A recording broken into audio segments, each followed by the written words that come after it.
Welcome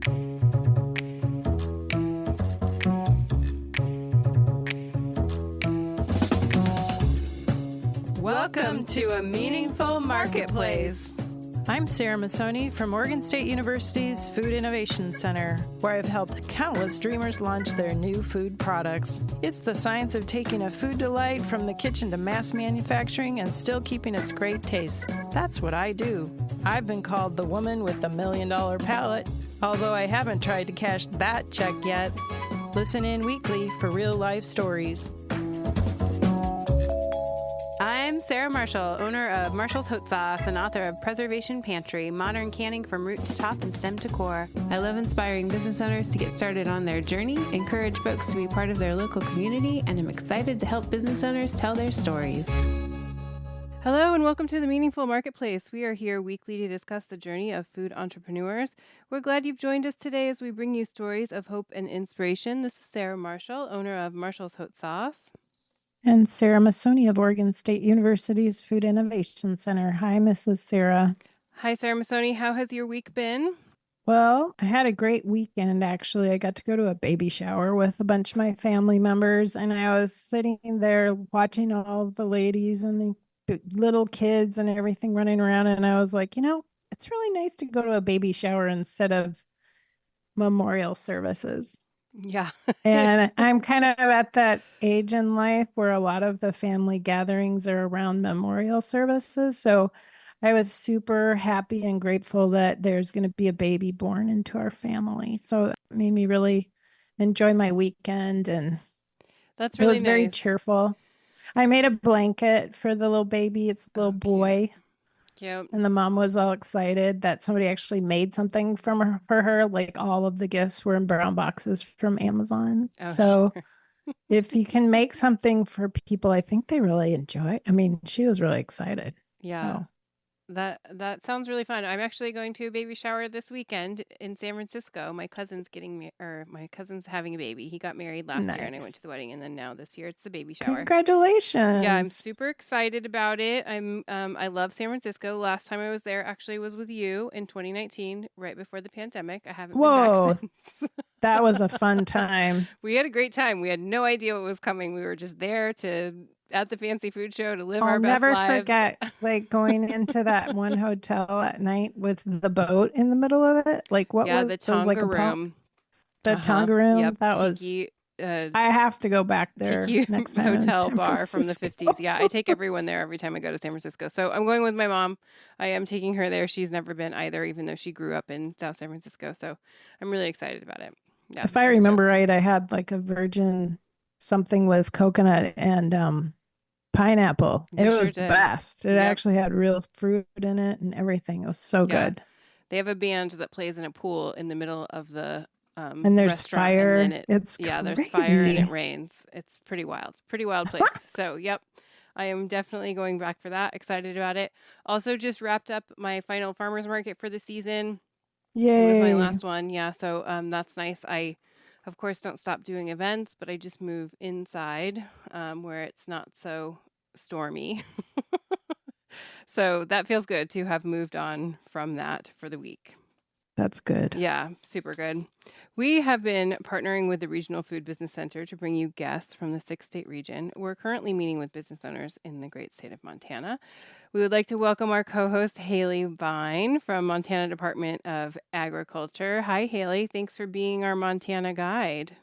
Thank you. I just got to say, I had my own baby shower last weekend. So it's just baby shower. Did you get any homemade gifts? I did. I got one beautiful knit blanket and then another knotted knit that you do with your fingers. There's a big knot blanket. Chunky ones. Yeah. Yeah. There you go. Chunky knits.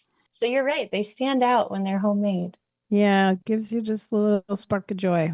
Mm-hmm. I know. I always gift jam, and I mean, it's what I do. I don't have any trade skills like sewing or knitting or any of those kinds of things. So, baby shower jam food is always good because new moms are always really on hungry. Food. Yeah.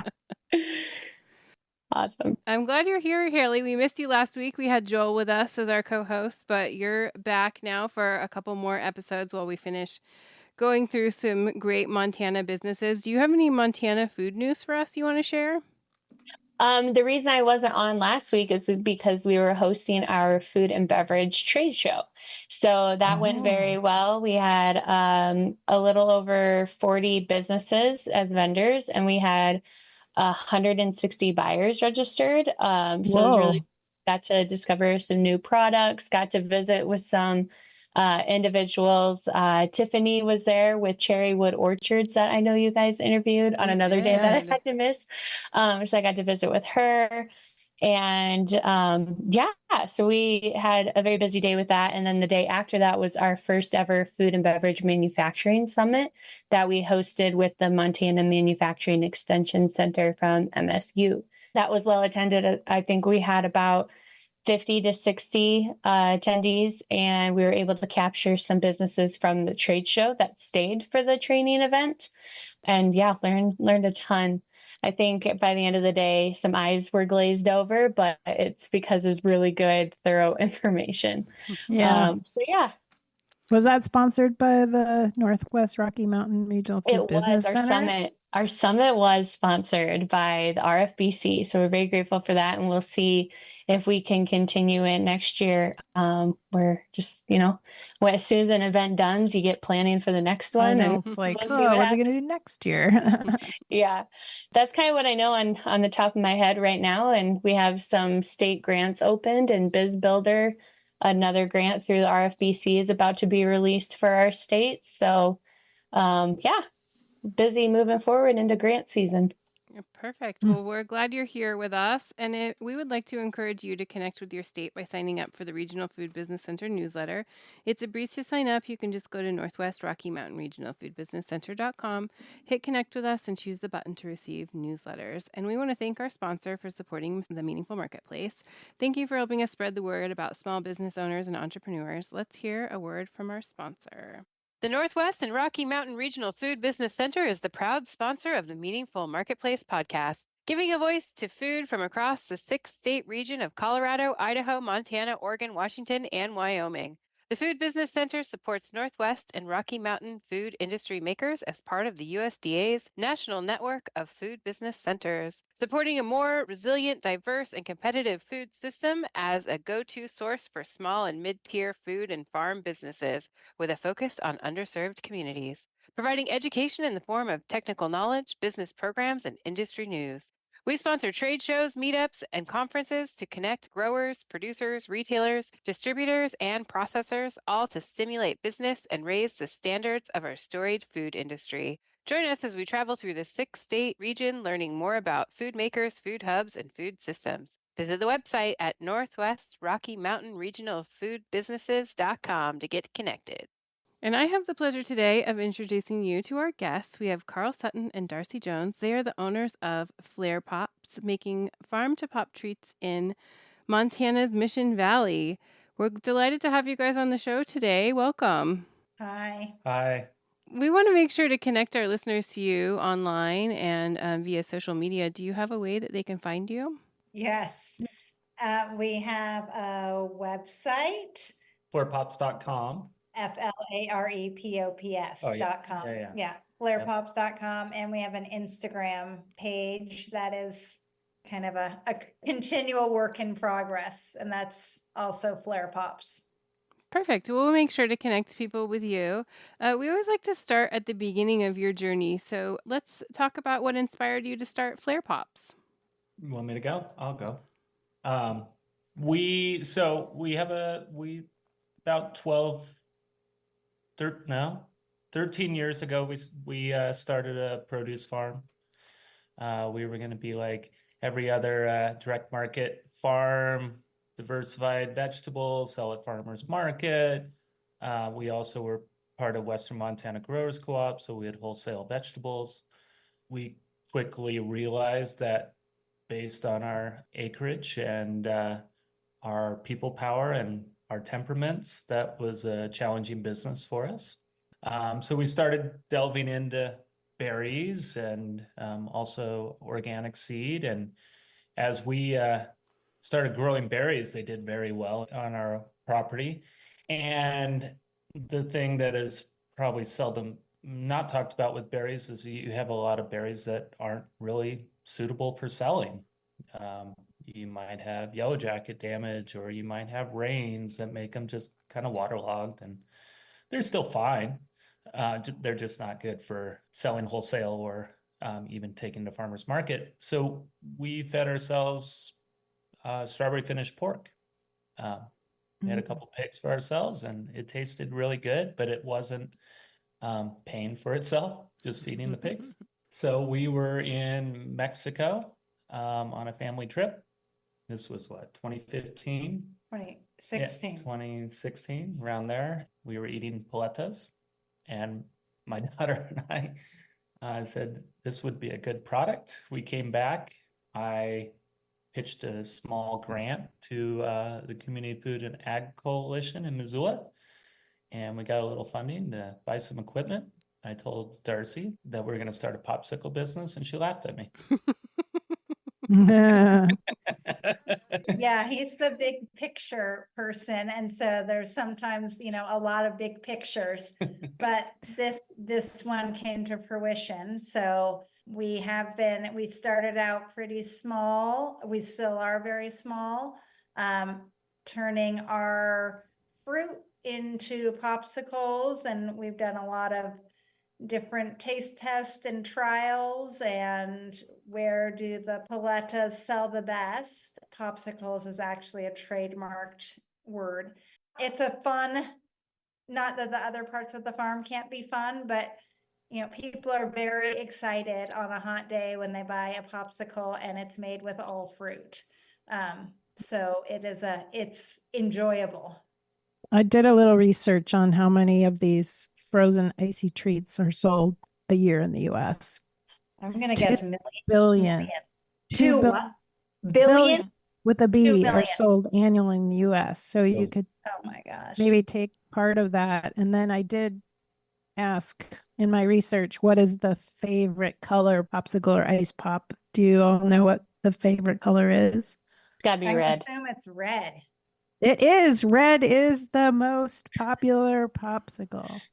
And guess what the most favorite flavor is? Strawberry. Yeah. Oh, cherry. Oh. Yeah. We don't grow cherries, so we don't have that. We live by Flathead Lake, and it's a little micro region it can grow cherries. So we did purchase cherries from a local organic grower and made cherry hibiscus popsicle this year. Oh, that sounds delicious. Yeah, that sounds rad. Yeah, yum. Hailey, have you had the pleasure of enjoying the Flare Pops? I haven't yet. I feel shameful saying that.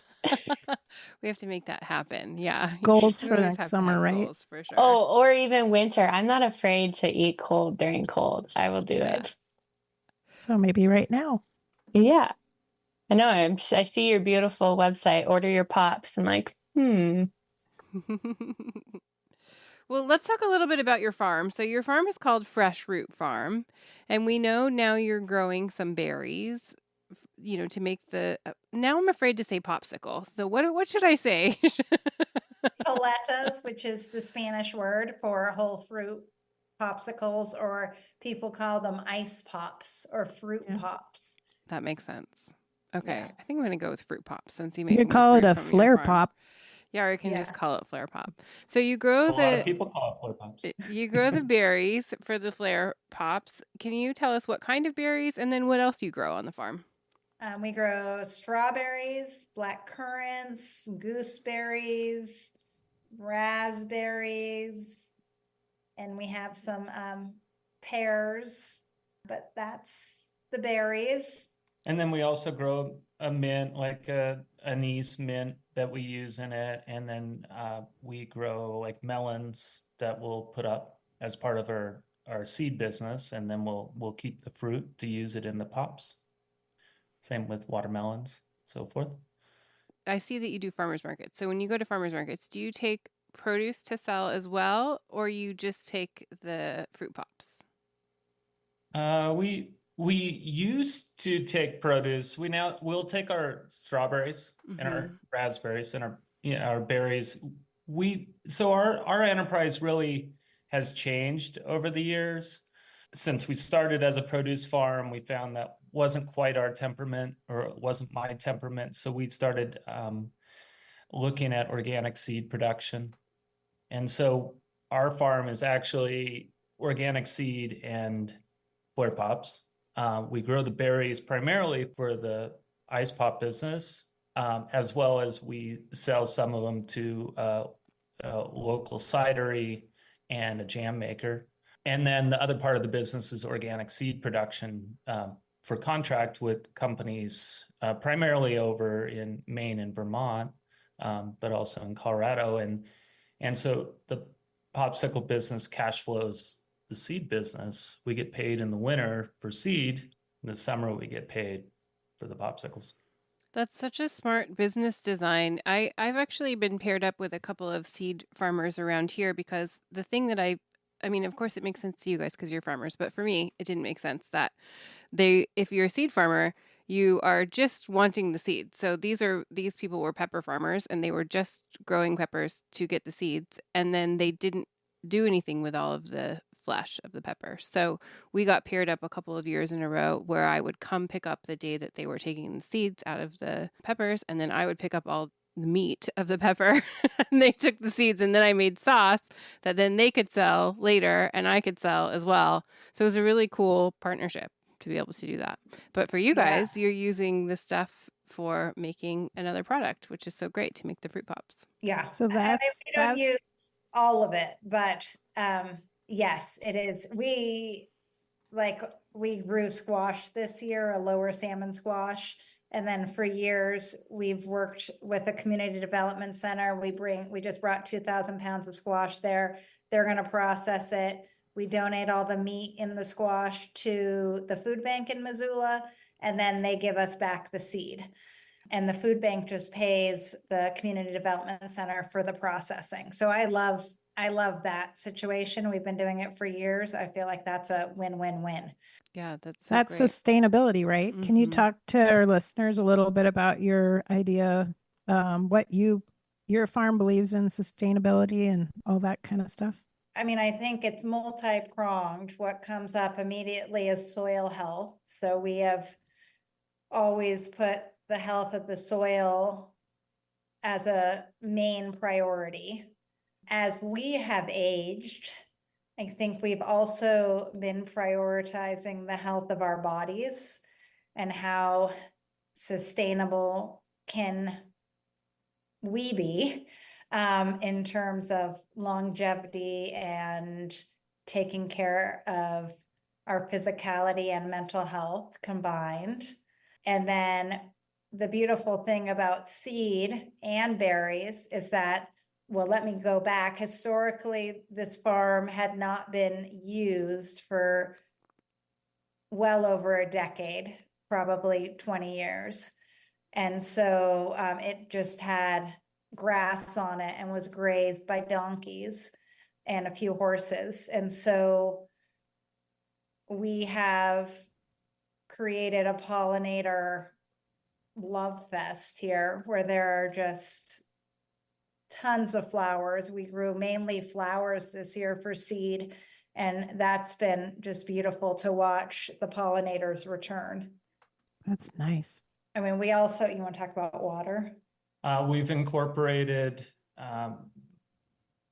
drip irrigation into our systems. I mean, it works very well for seed production in part, but to try to manage our water in a way that is conserving the resource, just using what we need. But we've also incorporated, since seed crops take so long to mature, it's a long time in the field with a lot of weeding.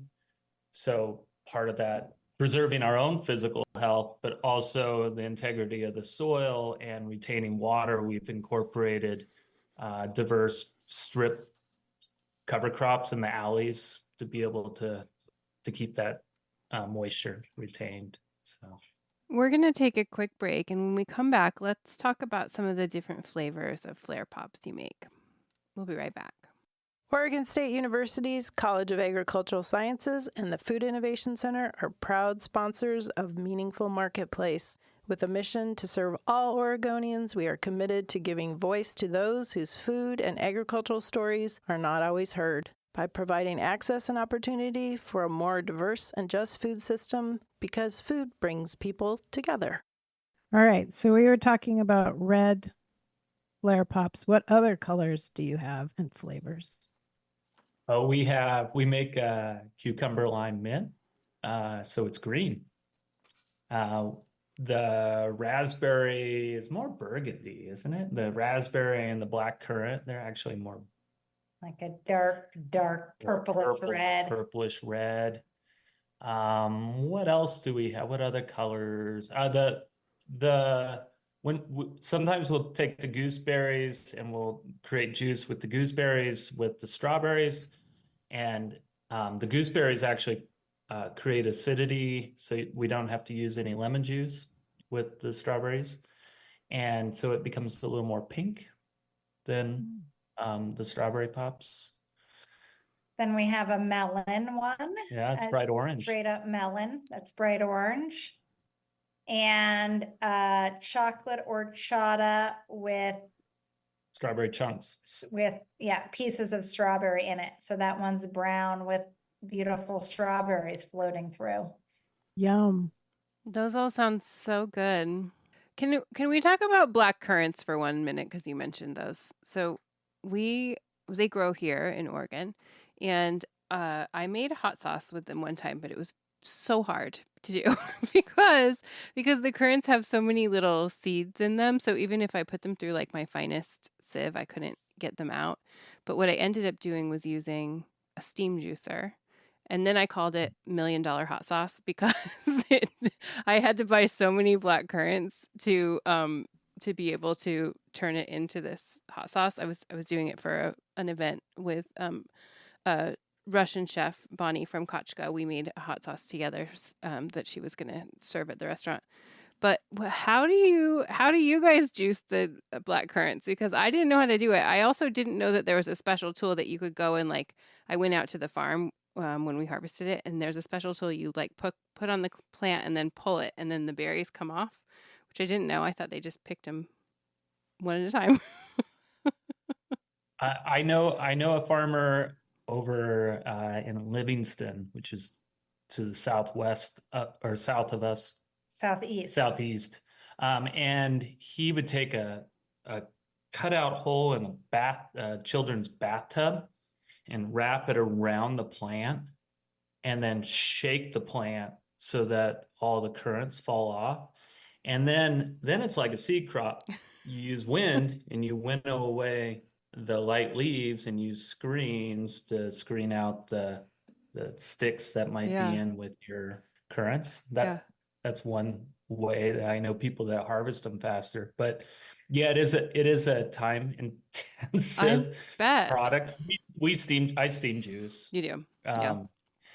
But I did start playing with, after you steam juice it, that pulp that you have, because there's natural pectins in currants, so you don't need a thickening agent for jams and jellies. And so I started using that and making just like a jam, like a natural pectin from that. That's so smart to use the scrap.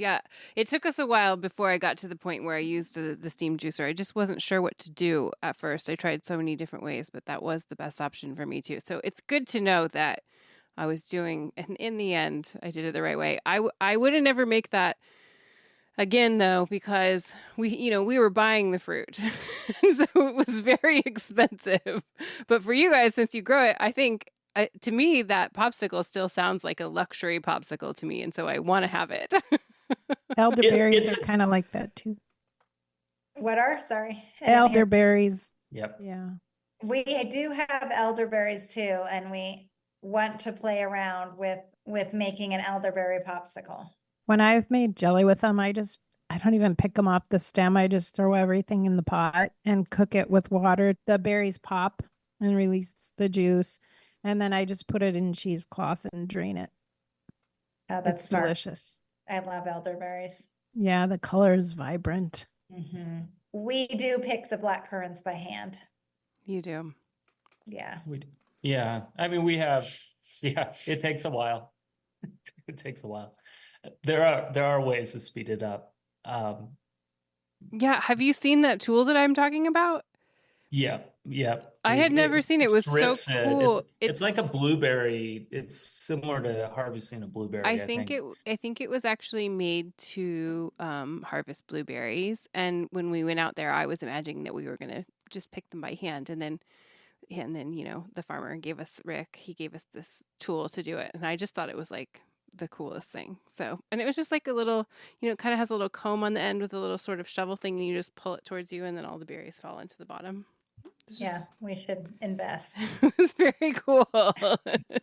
You're inspiring me. Yeah. The hot sauce must have tasted delicious, though. It was really good. Yeah. We were doing an event called Wild About Game, which is where they pair up different chefs with other people, and they cook like game meat. And so Bonnie made this sausage that was coated in the hot sauce. And the hot sauce, it wasn't spicy. It was just like black currant, and we used a lot of Russian spices like blue fenugreek and sumac and all this cool stuff. It was really good. It was just like a fun project to do, one-time project. That though does bring up, when you say I called it $1 million hot sauce, our popsicles would be astronomical if we purchased the fruit. This is the only way that we are able to do this. Yeah, that's why it's so cool. It makes it so special. Yeah. They taste like real fruit. Yeah. Not, fruit concentrate. It's so fun. Tell our listeners about a day in your life of running the businesses, because you have two very different businesses. Tell us about that. I think we have a lot of listeners who are thinking, if I could only have a farm. Well, I've tried to separate. So we'll back up a little. We have on our farm a small commercial kitchen that is a license for retail and wholesale. It is small. It's 90 square feet. It's 10 by 9, maybe 10 by 10. And that's where I'll produce like 7,000 popsicles in a season. So there are days where I'm constantly changing clothes for my field clothes that are really dirty. And then I come in and then I change clothes again, wash my hands, get myself ready to go into the kitchen, deal with the product in there, and then go back out. I try not to do both in the same back and forth because it's really tiring. But for the popsicle business, so we do a couple festivals, and then we do the farmers markets. And one of the festivals is up in Whitefish, and there's like 20,000 people. Like that's our bread and butter. Like people love popsicles. 20,000 of those. Is it the Live Under the Big Sky? Oh yes, it is. And we've gone since the beginning. And that one, people love them. Like, and when you communicate that you grew the fruit and then made the fruit, people will buy from you just for that story. Imagine if you partnered with a distillery. We've tried that, and it's very difficult because it's way more regulation. Product, Yes. Mm-hmm. Yeah. People want that, but really the original idea was to have something that was for families that is non-alcohol related. Right. There's plenty of alcohol at these festivals. I was at that baby shower this weekend, and they made little round fruit ice cubes that they served. They had 3 different flavors, and you could put them in your drink. That would be a crazy product. Oh yeah. Yeah. I mean, yeah, people freeze. I mean, I've frozen pesto like that in the ice cubes. Yeah. It would not be that great in the drink. Maybe it would. I don't know, but maybe not pesto, but definitely fruit juice. Yes. But a day in the life, you wake up it really depends on the weather. Right. So your best laid plans depends on the weather. When in the summer, when it's typically warm out, we have been increasingly hotter and hotter, and it's very challenging to work physically demanding job in the heat. So we get up pretty early and go out while it's cool. We're really lucky because we live right by the mountains. And so we get cool air. It still cools down at night. Portland, it doesn't as much. And so we start early, and, anything from weeding to harvesting to, to planting. Right now it's October, we're in cleanup mode and we're cleaning seeds. The flare pops, this year was much better. In the past, there have been very long evenings in the commercial kitchen. I harvest the fruit and berries, and Karl makes the popsicles. And then all the strawberries. The strawberry is actually, I think, the most intensive. It is our best seller, but it requires topping all of the berries. So that means that after you harvest them, you bring them in and you clean them, and then you top them all. And then he is either immediately making like when we have Under the Big Sky, they're immediately turned into popsicles. But otherwise they are frozen so that we can use them in the future, because obviously berries do not store. But on the flip side of that, when it's really hot in the summer, we can work till noon and then go inside and top berries.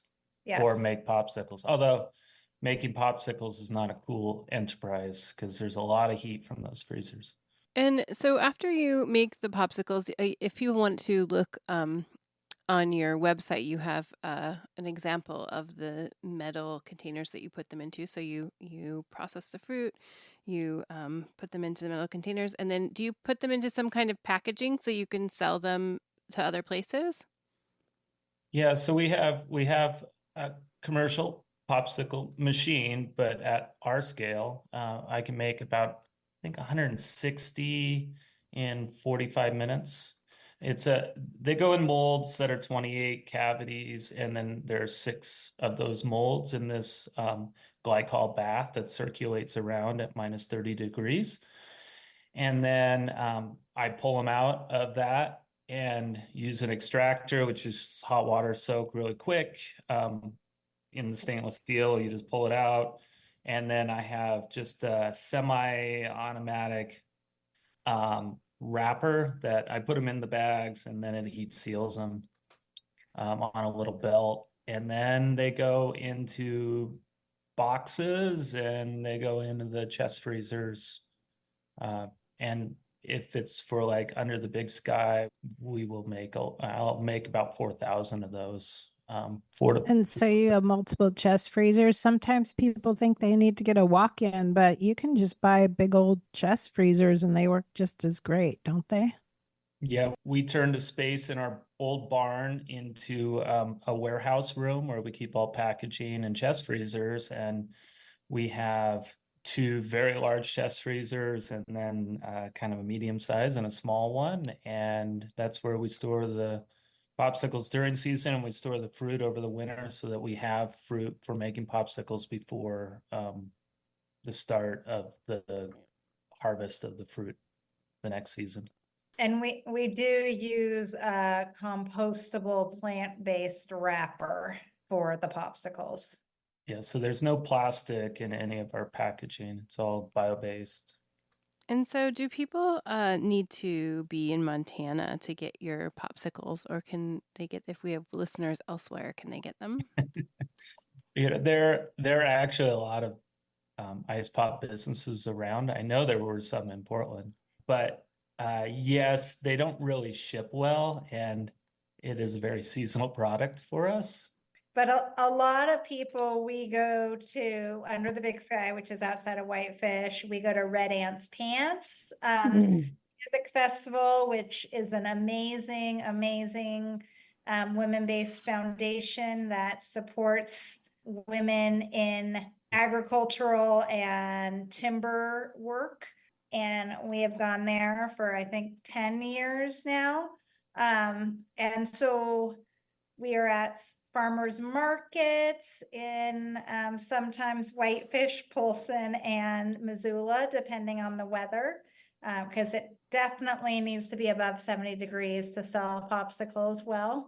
And then we have done some weddings, and I would love to do more weddings because I think those are great for people to be able to have popsicles while they're milling around before the ceremony begins. We have a business here that has little popsicle bicycles that have a cooler on the back, and I've been to weddings and parties where they come to it, and it's very fun because then they, ride in, and then everybody's excited to get their popsicles. We have one of those bikes in Missoula, and then we have push carts, like the little paleta carts. Yeah. And then we have this freezer trailer.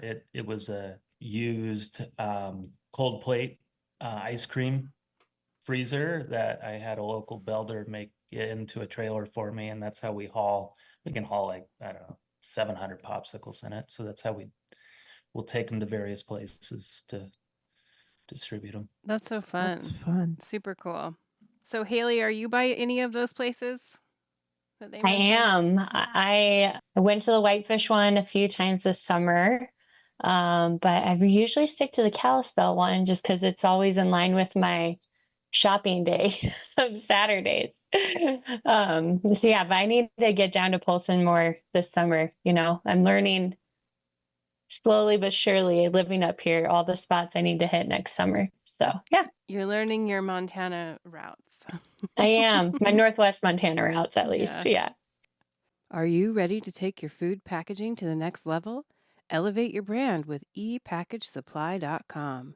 ePackage Supply offers high-quality, food-grade packaging proudly made in the USA. Plus, they're your one-stop shop for expert advice, custom labels, and printing options. Whether you're just starting out or scaling up, ePackage Supply provides flexible quantities and competitive pricing to fit your business's unique needs. Visit epackagesupply.com and use code MEANINGFUL10. That's meaningful10 for 10% off your order. Or call 866-775-4881 to chat with a food packaging expert. ePackage Supply, your partner in packaging. Visit epackagesupply.com today. Can you two share one of your memorable experiences from one of those big community events? Something that you think about, oh, I hope that doesn't happen next time, or I hope it does happen next time? Oh, well, there's Red Ant. If you want I hope it doesn't happen next time. Red Ant's Pants it was a community. A community started it to get, and it's a festival out in the cow pasture, quite literally. In White Sulphur Springs. White Sulphur Springs, and it gets really windy. And for those that have vended before with 10 by 10 tents, wind in those tents don't necessarily mesh very well. And so we have... So there was a significant thunderstorm where they're very good there. They shut down the festival and everyone has to go sit in their vehicle. And it was a zero strike for lightning, and the wind must have been 90 miles an hour. And our tent did not fly. We had staked it down very well, but it completely the metal just severed. And I can have very large emotions. And at that time, the business financially is, farming can be very stressful. And I was like, I just want to pack up and go home. That's $300 in a canopy. And it's an amazing community there. Like within 5 minutes, I think Big Sky Beer was like, you can use our canopy. Don't worry, we have extras. And the Rotary kids came and set it all up, or the FFA kids. And we were back up, as soon as the festival opened. So that was challenging, but also heartwarming, simultaneous, experience. It's good to know that people are there for you when you see $300 evaporate. I know that feeling. That's actually when I mentioned why I stopped the farmer's market in October. It's because we start to get a lot of really heavy, hard rain. And so I had the same experience. And it is always at the end of the market or, whatever, when you are not making that much money and you're about to be done anyways. And my tent, it rained so hard that it snapped and broke. Yeah. And I was like, I didn't even make enough money today to buy a new tent. Like, it's just, and that's like the hard like way of it sometimes, where you're just like, ugh, this sucks. But same thing, my farm stand neighbors let me use their tent, and it was, I got through the market day. I just didn't buy a new tent until the next season, and I was okay, because I was ending. But that's sort of why I stopped the market early, because it gets so bad that it's like not worth it. Yeah. Nobody really talks about those challenges. It sucks because you don't want to relive it. I mean, that's why I asked. It's like, 'cause there's secret things that happen to us that people just don't share because we want everyone to think that everything is perfect, but it's not. Yeah. We'd have less food entrepreneurs if everyone was honest, I think. Yeah. I mean, there also was another event where Karl and I, it's a family business, and Karl and I are married and we do not always get along. And we were arguing about something, not like a huge argument, but just, and we were at Red Ants again, and there were customers, and our daughter was there, and our daughter was asking us probably for, I don't know, remember, but it was definitely a family argument. And Karl looks at this line and he's like, "Welcome to a family business."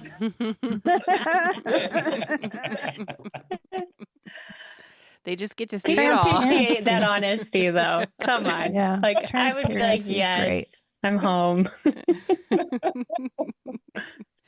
Well, we definitely want to send people your way so they can follow along on your journey and support you. What's the best way that they can do that? Well, if they go to our website, it has our contact information, and they can then contact us. We do, we do have people that randomly call us and they want, a few dozen or 10 popsicles, and we will meet them on the highway or at a store or wherever is convenient. So people, I think the website is probably the best way to reach out and contact us. Perfect. Well, you also go to festivals in Montana and you'll find us there. Well, I know. Well, those are events for us. I hadn't heard of either one of those things, but they both sound really fun. Maybe Sarah and I will make our way there. I mean, I'm hoping the red ants don't climb up your pants at that festival. They make women workwear, so that's okay, that's, good. Yeah, that's happened to me before, and that's not fun. No, it is not fun. That hurts.